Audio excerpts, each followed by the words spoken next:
Oh, we gonna get to it. Lee is already dropping breadcrumbs.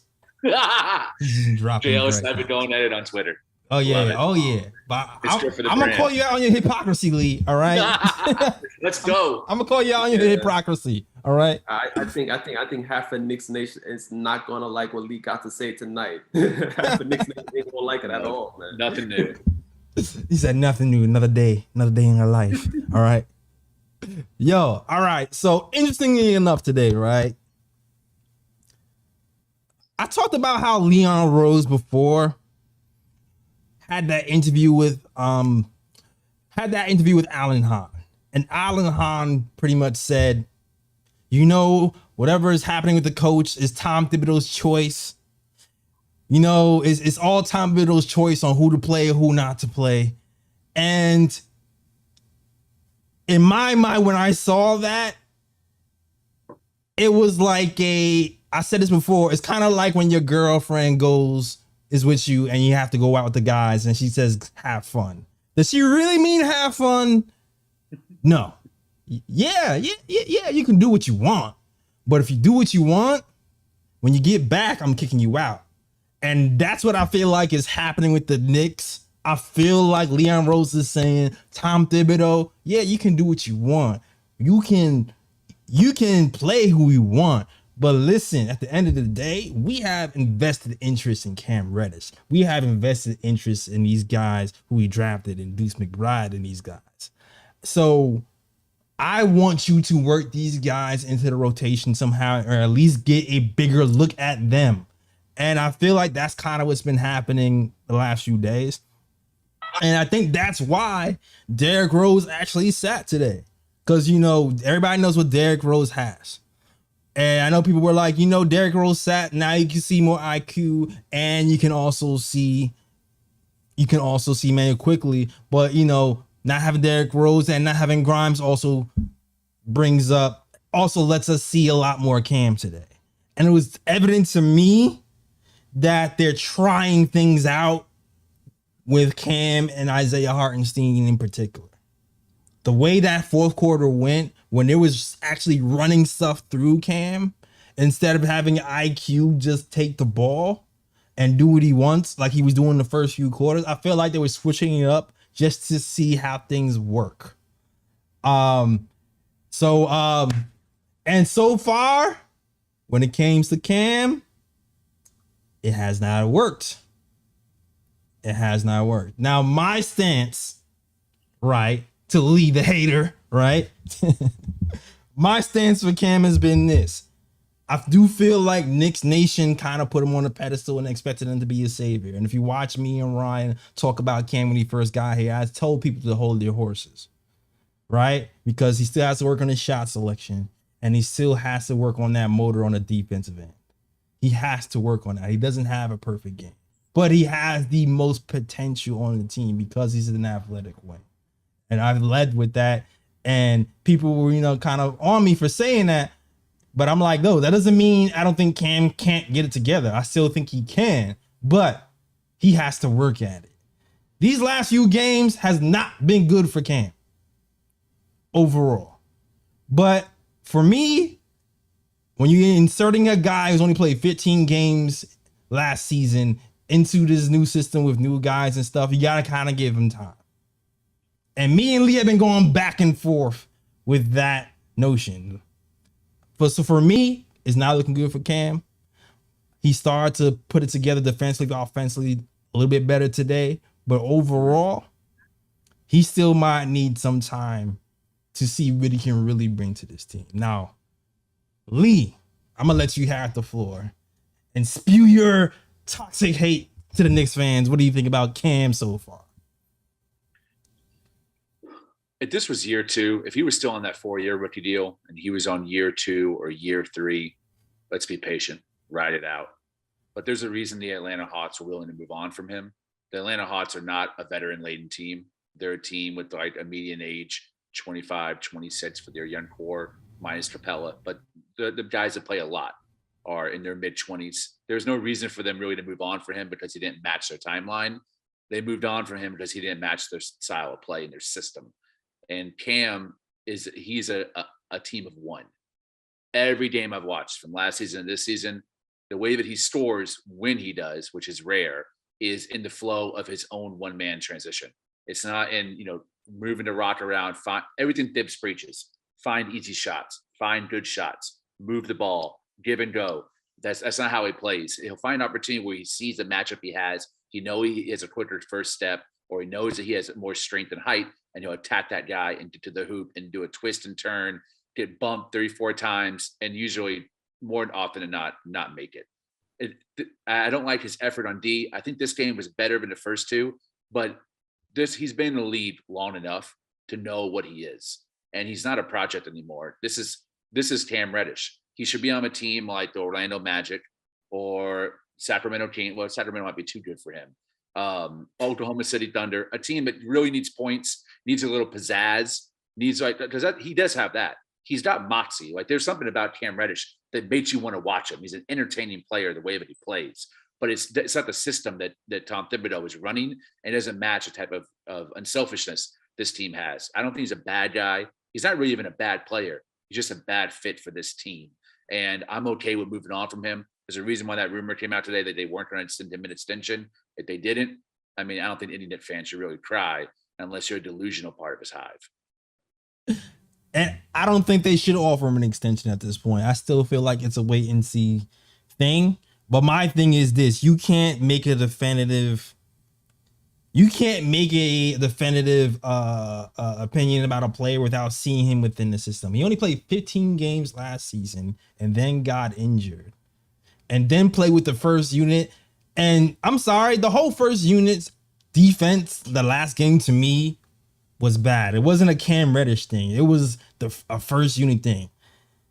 Reddish, Brunson, and Randall, I feel like, struggled on their switches. And then in that second half, I feel like Cam Reddish was actually playing pretty good defense and was actually covering for Randall in that second half. But I feel like the whole defensive thing for Cam has been hit and miss in general. And today was also a good example of that. But I still feel like this guy has a chance. He has a chance. Now his window is closing. And if Grimes comes, and I've always said, for me, it's Evan and Grimes. And Grimes to me, is going to eventually take over Evan's spot. But I would like to see what Cam has. And will he absolutely make do with his opportunities? So far, I don't know. It seems like we just don't have the minutes to do that right now. It looks bleak for him. And I was hoping to actually see more from him today, and we got to see a little bit more towards the end, but it might be a little bit too little too late, because we still have to play Grimes the next game, and I'm pretty sure he's going to play.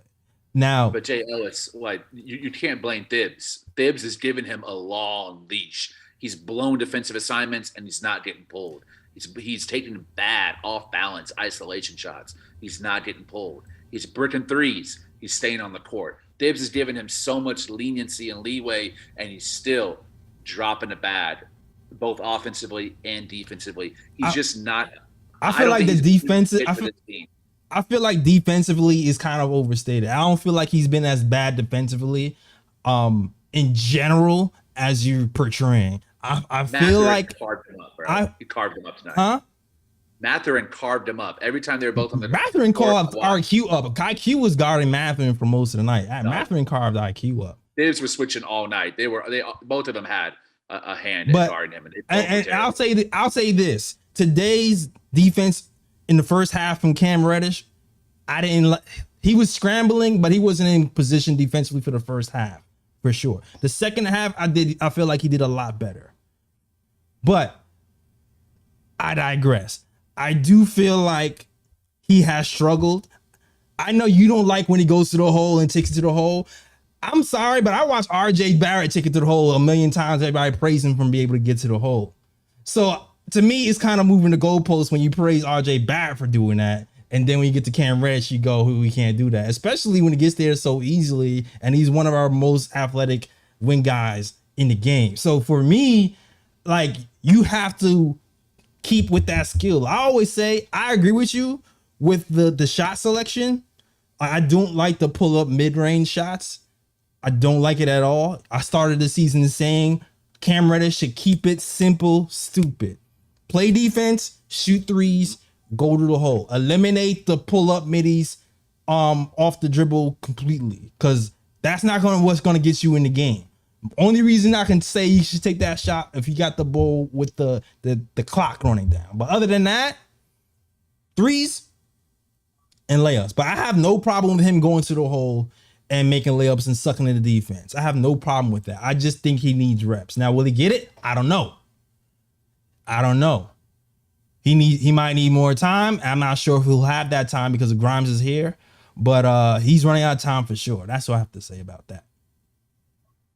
Okay, well, I guess I should chip in right now, into this whole J. Ellis versus Leon Cam thing. I'll say this. I'm giving Cam to the end of preseason. First 3 games, he has shown me nothing for me to say Cam deserves playing time over Grimes or anybody in the Knicks 10-man rotation at the moment. He did show some life in the fourth quarter tonight. But still, his shot selection sucks. Like, let's be real about it. His shot selection does suck, because even the first shot he hit, that was a contested 3. Like, he had no business taking that shot, but he took it anyway. He managed to make it in. And then after that, it seemed like he gained a little bit more confidence and drove to the basket a couple of times and finished at the rim. But overall, I'm not giving Cam play. If I'm Thibs right now, and the regular season starts tomorrow, I'm not giving Cam no playing time. I'm saying Grimes is that guy that I'm gonna put into that 10-man rotation. Rose is getting playing time as well, and Cam is gonna be buried on the bench. So my thinking is, okay, I understand J. Ellis's point. Cam Reddish probably needs a lot more reps. Yep. To get familiar with the offense and actually producing the offense, and know his rotations on defense and stuff like that. But my thing is, where is the time and where the Knicks are at the moment as a team? I don't think Thibs has a lot of time to be experimenting and be like, okay, Cam, I'm gonna put you in for 10 minutes, 15 minutes. Let me see how you do. I don't think Thibs has that kind of time. Yeah, I agree. I think Thibs has to win games, and he has to go with the guys that he believes is going to win the games. And I don't think Cam is that guy right now. And right now, the way I look at it, I'm like, if the Knicks can move him before the trade deadline, that's probably what's best, because the way the team is structured at the moment, I can't see Cam getting any significant playing time that's going to get him more familiar with the offense and more familiar with the defensive rotations to actually make an impact on the team. So that's where I am at the moment. Well said. I agree. And I'm not one of those people who are like, oh, we shouldn't have gave up that heavily protected Charlotte pick and Kevin Knox. I bumped that. Like, I'd rather have Cam Reddish experiment than those assets. I think Cam Reddish was worth it. I just don't think in the opportunities given to him, he's proven that he should be a rotational piece on this team. I would personally rather Fournier have those minutes, because even though Fournier is going to be trash on defense, at least he's going to knock down threes with a high consistency rate and do a little bit of plate making in a high post. I like Fournier. He's a plus in my eyes on offense. And I don't think it's moving the goalpost to say I prefer RJ Barrett barreling into the paint than Cam Reddish. I want my number one option guy to be the one that's doing the primary driving on offense. That just made sense, because then the defenders don't have to guard him looser and give him an opportunity to drill those J's, that mid-range and that three-point shot, which he's been working on. I don't want Cam Reddish's primary goal to be driving from the three-point line into the paint. I want him to catch it in smooth in the rotation of the ball in the mid post and the elbow, and then into the paint. He's doing these line drives from the three-point line in. That, to me, that's chaotic and out of the flow of the offense. It's not what I want to see from him. I'm okay with that from RJ. I'm okay with that from Fournier, even a little bit of Randall, but not your 10th, 11th man in Cam Reddish. Nah, I want the 6'8" guy with the 7-foot wingspan to drive and get that skill going and shoot threes. That's all I want from Cam Reddish. I don't agree with that at all. I do agree that his time is running out and it's looking really bleak for Cam Reddish right now. I felt like he was going to get another shot. I thought today might have been one of the last few shots he has before Grimes comes, and he didn't really make that much of it until the end. But again, I feel like the defense was bad from the second unit in general. Like Mob Deep was really bad. And it was the defense was bad. And then I gotta bring my old man IQ to the stand, man. I bring my old man IQ to the stand because a lot of the trash shots that I saw from Cam Reddish, I felt like was on IQ.